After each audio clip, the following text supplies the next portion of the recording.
Hello, I'm Gary Quinn, and welcome to another episode of Ready, Set, Live. There is no limit to growth, and every successful person knows this. Every day demands the best from us. If we are to be effective in living full lives, we will need to be inspired and inspiring as well. My guest today is a fountain of inspiration, the beautiful and dynamic Giselle Fernandez. She is a 6-time Emmy-winning television journalist and the anchor for Spectrum News 1. Her appearances on network television have included CBS Evening News, Today, and NBC Nightly News. Don't go away. I'll be right back with Giselle. Welcome back to Ready, Set, Live with my special guest, Giselle Fernandez. So great to see you, Giselle. It's great to see you, Gary, always. I love you. We've known each other for years. That's right. History is always wonderful to connect with people. You've always been so inspiring and just such a champion of the human spirit and redemption. I love that about you. Oh, thank you. Well, I'm inspired by you. Aw. People have a career. When you were a little girl, did you know that journalism was, or something in the career of entertainment was your forte, or what? How did it happen?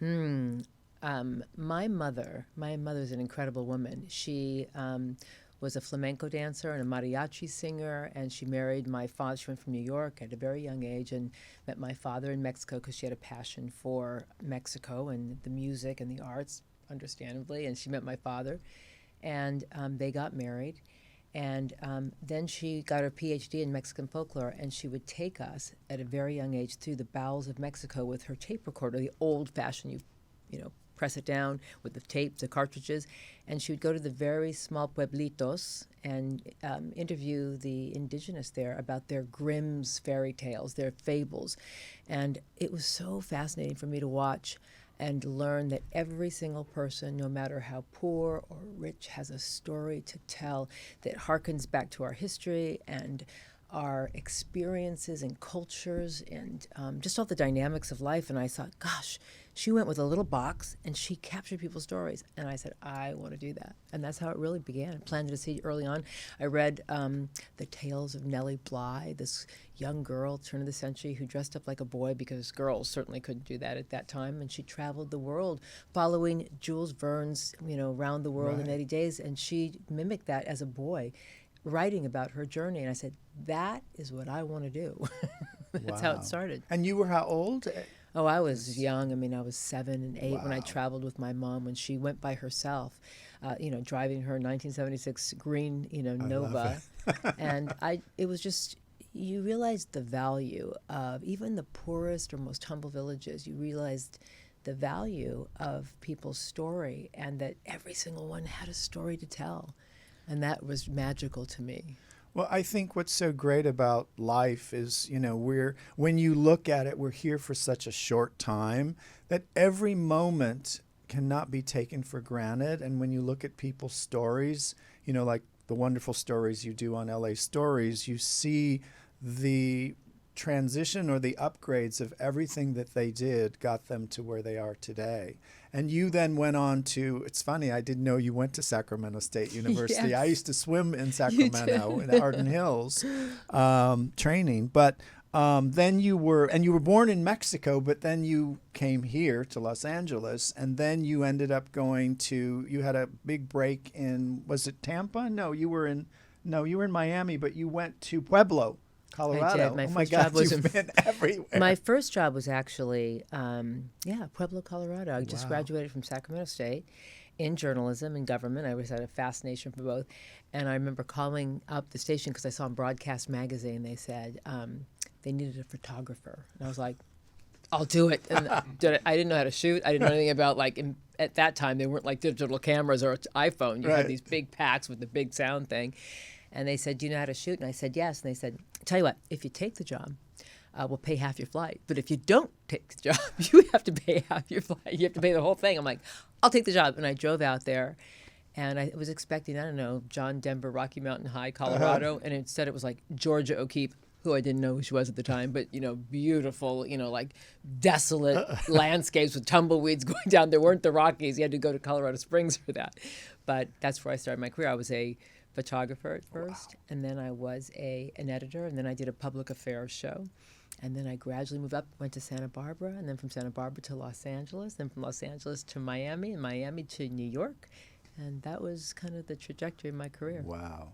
And I really think, I mean, you can put a whole show together like A to Z because of that training. And I think everything trains us for where we are today. Oh, and it's absolutely. Beautiful. Isn't it beautiful to be able to do that? It's like Slumdog Millionaire. I used to think, this is an interesting thought, and for anyone out there listening who thinks, oh, I can't do that, whatever that is for you. I used to think, well, I didn't go to an Ivy League school, and my parents aren't really wealthy, and, I don't have really fancy friends and powerful people in high places. But I absolutely used the gifts that I was given. I grew up in a very humble home. I grew up in Mexico where I saw a lot of poverty. My father was a dancer, so the arts. And I realized very early on, watching my mom interview all these, very humble people in these very remote villages, that we all have value, regardless of our bank account, regardless of our zip code, regardless of our skin color. We all have value. And so when I approached every story, didn't matter what war zone or what neighborhood, or whether it was a tax story, which seems boring, but it impacts people, I was drawn to the humanity of it. And when I think back, I think I'm in my 60th year now, I think back and I go, wow, those things that I thought were detractors, that weren't gifts, were my biggest gifts. Because when you grow up in a humble way, you have deep empathy for that struggle, and you see that struggle in every single person. And it's so interesting because my work makes me travel the world, and I almost feel I'm the ambassador to the United Nations. You can put me in any country, in Japan or Italy or wherever I work, and I love people, but people are people. Yes. And when you just show up in that humble energy and just joyful and full of love, they radiate. I had an experience the other night with Sir Kenneth Branagh, and he just totally, I had a conversation with him about love, that his movie Belfast was all about love. And he says, what do you do? Who are you? I want to know more. But I think that's our humanity, is a connection. And that's what I love about your interviews, and what you do, Giselle, is really connect. And it's really connecting from the heart, Would you say that you practice, and I know you're very spiritual, and the word spiritual sometimes has different connotations. They say religious, but spiritual to me means clear thinking. Would you say you do a ritual? I know you exercise, you hike, you cook, but what's the spiritual part of Giselle? It's funny. I'm Jewish by faith, ecumenical by embrace of all, believing that God is the same God in all religions. It's like a buffet. You like Italian, you like American, you like Catholicism, you like Judaism. Right. Whatever connects you. I think the great all is embrace of we humans. But my practice is literally seeing and having real reverence for grace, and my own. And that in everyone. In Aztec culture, they used to greet each other like this, and creating this sacred circle of the universe. And they'd say, Alakesh Alaken, which means the light I see in you, I have in me. And so you recognize the reverence and the grace in each person. And I think that's my religion, it's my politics, it's my everyday practice to remember that we are all the same, and we all yearn to feel purposeful. We all yearn to feel we matter and we have value, and that our presence here makes a difference.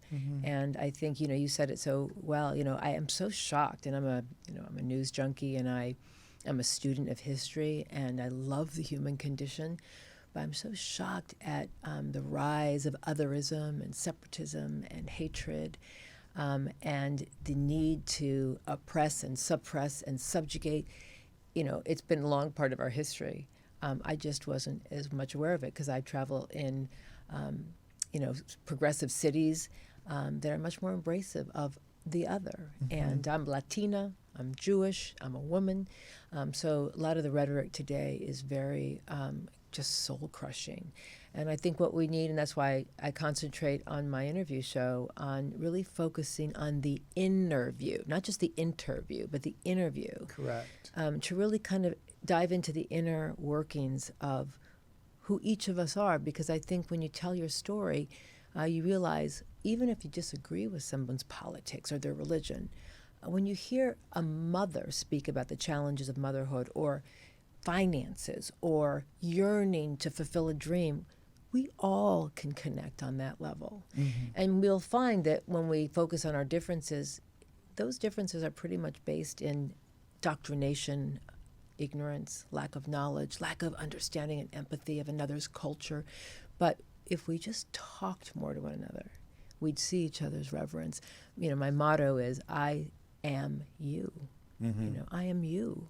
And it doesn't matter if you're old, young, black, white, blue, green, from this part of the world or that part of the world, I am you. And the more I feel that we can share that in all we do, not easy sometimes, believe me. When, someone cuts me off on the roadway and, flips me off or something, I'm like, ah! And I'm like, okay, don't do that. Yeah, even Mother Teresa said she got triggered, and the idea is to constantly be conscious of the practice. Like, this is who I want to be and how I want to align myself with grace.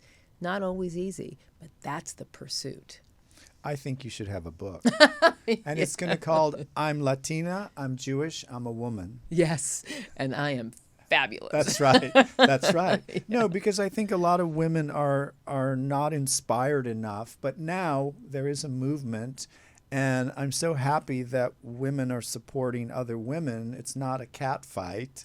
And I think that the soul is evolved on some level. What does love mean to you? Oh my gosh. The first thing that comes to mind, again, first of all, it has to start with self-love, mm-hmm. And I think people, I used to say, someone used to say to me, just be yourself when you're on the air. Uh-huh. And then when I was young, in my late 20s and early 30s, starting out my career, I'd be like, well, who am I then to be myself? Because I'm just being. Is that myself? And then, when you say, what does love mean to you? It really comes down to acknowledging the grace, the divinity in you. Mm-hmm. And it took me a long time to really understand what that meant. It really, really took me a long time to really come to a place of self-love. Because when you have self-love, when you can say, look, I'm doing the best I can. I am worthy of all of these blessings. I'm worthy of divine guidance and divine intervention, if you will, and divine love. And that lives with me. I have a piece of that. In Judaism, we say we have shard of that beautiful spark of light. We mm-hmm. each have a piece of that, which is a piece of God. And I believe that each and every one of us has that divinity within us. I read a lot of Ernest Holmes, who I love. Oh my God, I grew up in that. Well, that science of mind, where how you think Correct. is what you manifest. Correct. And if you manifest from a place of self-love first, like Correct. I am worthy, I am purposeful. I have women, even today, in Me Too and all the progress we've made, the lack of progress we made, I have young women come to me a lot and say, I just don't feel worthy. I'm like, this is an epidemic, because women have been so defined by their body, a size 6, no cellulite, which is such a crock. Correct. And, this new young generation, I have a daughter, and I really try, but social media makes it challenging. Everybody's comparing and everything's posed. But who we are, just in and of ourselves, is enough. And so that's a journey to get there. And once you get to that place, so what is love? It starts with acceptance of yourself, Correct. Forgiveness of your lack of perfection. And, Correct. As Mary Poppins would say, I'm perfectly imperfect in every way. Correct. And so to me, once you can really, that's your practice every day, to forgive, to be kind to yourself. And then you can afford to be so generous with others, because you recognize they have the same challenges I do. And if I know that I'm giving myself that grace to flower and become, I can offer that to you as well. That to me is love. And I think so many people are looking outside themselves for love, and this is an issue I see all over the world, is they don't know what love actually is, so they race for it, but they don't look inside, and they don't know they're enough, and they're always searching. Well, if I have a New York Times best-selling book, I'll feel love. I'll be happy. Right. Or if I make this much money or have this Correct. job or this man or this or Correct. that. Yeah, I think that's the beauty of this pandemic, by the way. We had to all kind of come home, basic simplicity. In that isolation, connect more with family, connect more with reading and artwork and gardening and cooking and things that bring us home. And I think that's been game-changing. So many people do not want to return to work. And there's, millions of jobs. We just had a jobs report come out and, had, better labor report than we thought. But the bottom line is people don't want to go back to work. Why? Because they came home and said, wow, connecting with my children, with my family, with my passions. We're a society that validates everything out here. Do you have the Tesla, the Peloton, and are you getting your, Botox injections? And that's more at least assigned to women, or women think that's what's assigned to them, as opposed to what are you going to create today out of passion and purpose and out of your own volition because it turns you on, and not just sexually but through life force. What turns you on and makes you feel joy? What turns you on, and even if it's impractical, even if it's not a part of your education or your trajectory, just being able to focus on what is it that lights your fire. Because when you do that, you can light everybody else's spark and help them, light up their lives with their own purpose and passion as well. So I think, we look so far outside of ourselves, and then life goes by so quickly. All of a sudden you reach a certain point and you go, they always say when you hit the, skid into the grave, no one's going to say, gee, I wish I spent more time at the office, or damn, I should have had more chocolate, or I should have had more sex, but I should have, that's the one thing I really take a hard look at now. Correct. I don't want to say that anymore. Correct. I want to be able to say who I'm with right now. Correct. Makes me feel alive. And Correct. I'm learning from you. I feel purposeful here. But to waste time now after this pandemic, where there's so much loss, to be with people that you don't want to be, to continue friendships just because you've known them historically and they don't add any more value. In fact, they suck energy from you. I really believe that we've had an alkaline kind of adjustment and a healing where we say, boy, now I'm going to choose differently so that I'm more aligned with who I am. I'm congruent. My insides and my outsides are more congruent. And I think people have had to look within to see what's really important and make choices that make them feel good, not bad. But I think what I'm seeing is a lot of people are now realizing that relationship doesn't work. Exactly. I have to divorce home my more husband. with my husband. Correct. I can't tell you how many people have said during this time, I'm done. Yeah, and they don't want to return back to the Right, office. Or right. I was just with a woman who's I'm doing an LA story on her. She's fantastic, very successful, has a burgeoning company. She's only in her late 30s, and she says, "Oh, I want to sell the company." I'm like, What? "Why?" And she stands to make a lot of money, but she says, "I want to be a florist." And I was like, I love that, because that is her joy and her passion. Correct. Like someday when I win the lottery or I can break away and sell my house and downscale, I'm going to build a sanctuary for animals. Correct. I love, where's my love, my joy with animals. I love animals. They're Well, so pure. Now you should start the foundation. Yes. A nonprofit foundation, and start to bring in the animals. Yes. Because Betty White's I finished. know. Now you have to take the next step. I know. She's a good, those are good pumps to Yes, step into. Yes. So, I know that everybody has a lesson in life. What has been Giselle's biggest challenge or lesson to get through so far in this life?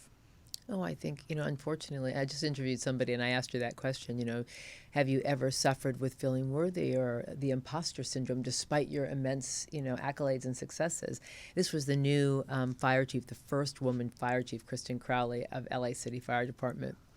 And she just looked into the camera, and it was not in affectation. And she goes, I really haven't. And I was like, really? I mean, I've sat with, titan women who you would say, oh, all the success and confidence in the world. And they've all said, yeah, I struggled with really embracing myself. And yet here are all these, accomplishments. I have definitely been challenged with that. I thought when I was young, because I didn't come from a lot of money, I felt I wasn't, particularly a pretty girl growing up. I had lots of insecurities, and all that focus is on that. So my biggest challenge was to feel worthy, to feel Correct. that self-love, and that has been a journey. It's taken me until now, my 6th decade, to actually embrace, who I am with all of my imperfections, and really focus on, seeing myself in others and others in me. It's just game changing. And once you align with acknowledging the good parts and the bad parts of yourself, you actually have a healing.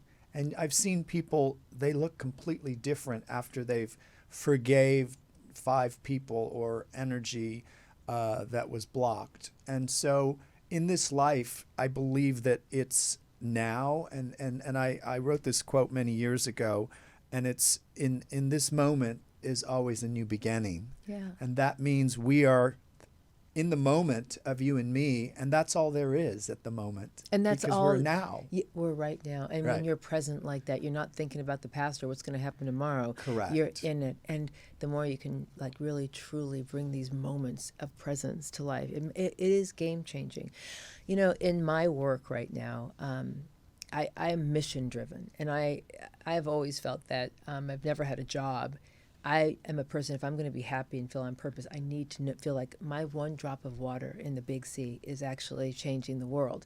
That's what drives me. Uh-huh. And I think it drives most people, actually.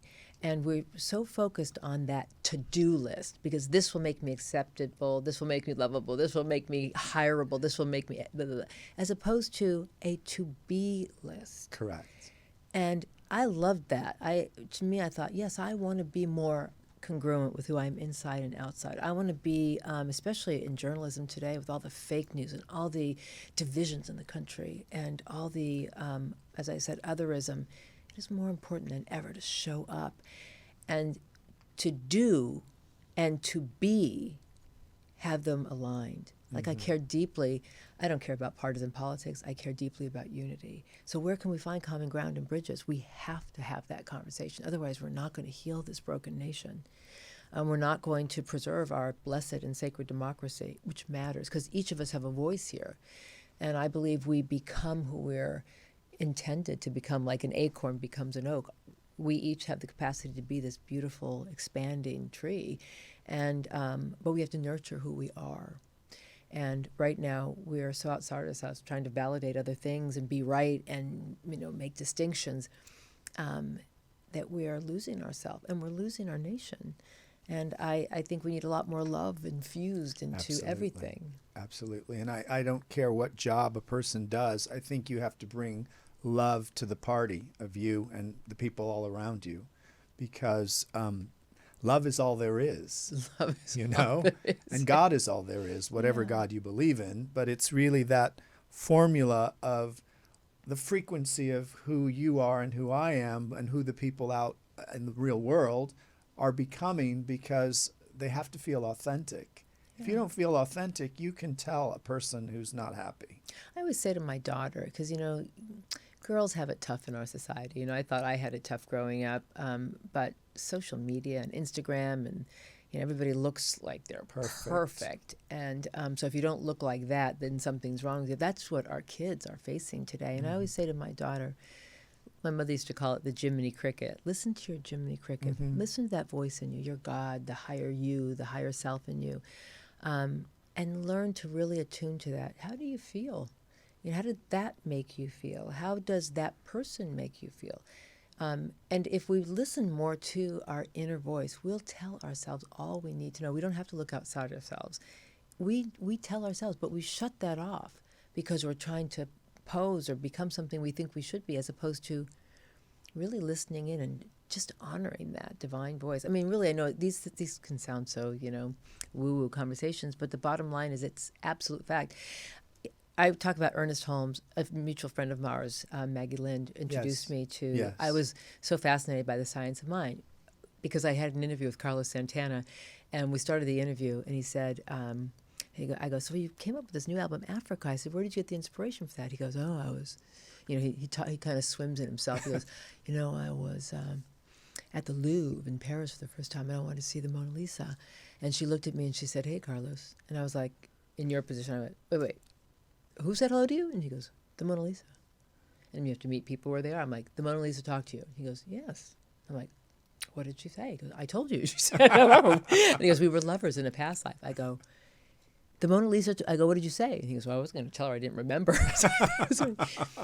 And then he said, "But," I go, "You know what, let me ask you a question, Carlos." I said, when you talk like that to me, listen, I'll meet you where you are, but when you talk to people in the record business or in business or outside in the world and you talk like this, do they go, "Carlos is crazy"? And he said this, and which impacted me deeply. It was a seed he planted, which led me to Ernest Holmes. He said, "You know, in my mind, in my imagination, my God seed creation, I'm jamming with Coltrane and Hendrix and, the greats and Miles Davis." And he goes, "And then I make beautiful music from those jams and I sell millions of records and get played on the radio." And then he stopped and he looked at me, point in the eye, and he goes, "How's your reality working for you?" And I was like, imagination is our God seed creation. What we think, if we could be so disciplined in our thought and make it the practice every day, like Ernest Holmes says, we have the power to manifest that which we so yearn and desire for in our lives. But we get so distracted with noise. Things pop in. "Oh, that couldn't do that. That couldn't happen. Or maybe I should do this instead." As opposed to, no, my heart's desire is to be a designer, is to give back and have a foundation for animals. My desire is to have that next job, to have that next relationship. As opposed to, I long for that. I have it. This is how I envision it. Spend the time in that imagination, because that's the template and that's the order to the universe. And the universe wants to grant it to you. This is the work I'm reading right now that resonates with me. Mm-hmm. The practice isn't always easy. Correct. But I love it. Well, it's very basic. It's what you think you become, what you speak you attract, yes. And what you eat you become. And in order to believe, you have to receive, to be open to receive. But you have to be in the frequency of love. It's like a recipe. You have the intention, love, joy, belief, equals results. And the results, you cannot figure out what they look like. It's not up to you. That's exactly. You have to hand that part over. Absolutely. And it's on that time, not our time. Exactly. And most people know it has to happen this way. You cannot control it. Right. It's so funny. I was really despondent at one time. It was a few Christmases ago, maybe 5 or 6 years ago. And I just wasn't where I wanted to be. And I was like, "God, please just show me the way, show me the way." And I was walking in Macy's and I was in sweats, my hair pulled up. I look like a homeless person. And I literally looked in myself in the reflection. And I was like, "Oh, I look so sad." And then I looked up and I literally saw the sign in the Macy's thing. It said in big red lettering, it said "believe." And I was like, believe. That word has become my my power word. Mm-hmm. Because biblical references, every spiritual book I've read, ask and thou shalt receive. Correct. If you have a grain, a mustard seed of faith, you will manifest. But you have to have that faith. Believing is key. And so how do you believe? That's the practice. I mean, this is my practice. When you ask, what is your practice? That's my practice, is to silence the negative, the cynical, the challenging, the discerning that I would have normally as a journalist, and say, I believe this is possible. Mm-hmm. I believe, like Maimonides used to say, in the implausible of the possible of the implausible, you know? Mm-hmm. Absolutely. If you were granted one wish for humanity and our planet, what would it be? To see ourselves in the other. I'm, I don't know about any of you, but I'm deeply, just so deeply disheartened by everything that's happening in the world today. I can't believe the assaults on our democracy. I can't believe, I'm Latina, I'm a woman, I'm a mother. I adopted my child from Central America when they separated babies from their parents and kept them in cages, and some people never got there, and we treated these people like they weren't human. This was not partisan for me. This was not right or left. It was right and wrong. How have we in America, one of the greatest nations in the world, how have we lost so much heart and so much capacity to see ourselves in the other that we would take a child, a crying baby, away from their parent? And yet there were no protests in the streets. We have hundreds of thousands of families. I just was in Guatemala, in El Salvador, in Honduras, coming to our doorstep. Why? Because they can't feed their babies there. Now, people say, and politically, we can't be the receiving ground for the world's poor and desperate. But we can do so much more than we are, and yet we don't fix our immigration system. That's not right or left. It's simply right and wrong. This is a crisis in humanity. We are better than this. And we have better angels. We have better consciousness.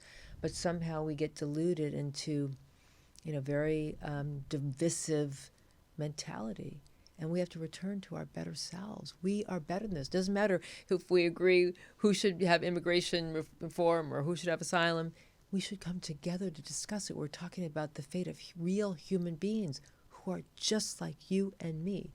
I didn't have a lot of money growing up. Poverty does not define us. There is greatness in every corner of the planet, and we all, again, are in skin with heart and soul and yearnings. I just wish we could honor that and find, respectful, compassionate ways to deal with the challenges that we have, even through division. If we could just come together from a very compassionate place and try and find a pathway forward together and build a bridge. I yearn for that. Well, I think people have to give themselves permission to love, give themselves permission to trust, and give themselves permission to forgive themselves and everyone around them in order to move forward, but really to know that they are the gift. We all are the gift in this lifetime, but we don't know it until it's too late. All children of God. Correct. Yeah. And I think everybody needs to be inspired. I think you should do a whole tour on inspiration for not only women, but just individuals, because you have a platform and you're just dynamic and you know so much information through experience. But I'm passionate about women because I know the challenging journey we traverse. I do. It's so hard to be, it's just hard to be human. I think it's very challenging to be human. With all the assaults, we so rarely listen to that sweet, quiet, loving voice within. And if we did that more, especially as women, Latinas, and women in under-resourced communities who feel so subjugated and marginalized, you are not. You have greatness. It's funny, I'll just say this because it's important. 86% of all Latino households, the woman is the breadwinner. And what does that mean? That she has la poder, la fuerza de la mujer, the power of the woman. And yet it's almost like a grandmother driving a Ferrari. We don't know our power, so we don't pedal to the metal. And we are driving $3 to $5 trillion economy. Big brands cannot just thrive without us. They can't survive without us. So I say this because its perception is our reality. Change your perception. See who you are, and you will see greatness. And we can change the world just on a shift of consciousness, just in that way. That's what I'm passionate about, because I've had to go through my own awakening to myself in that way. Why is youth wasted on the young? Exactly. Answer these quick questions, what you know for sure. Love is? Love is my daughter and my dogs and my gardening and my cooking and being out in nature and hiking. Heaven is? Oh, heaven is being at peace with yourself, where your inside and your outside align. God is? God is in me. Excellent. Well, God is definitely indeed with you, Giselle. And people can watch you every morning on Spectrum News 1 or LA Stories, which are brilliant.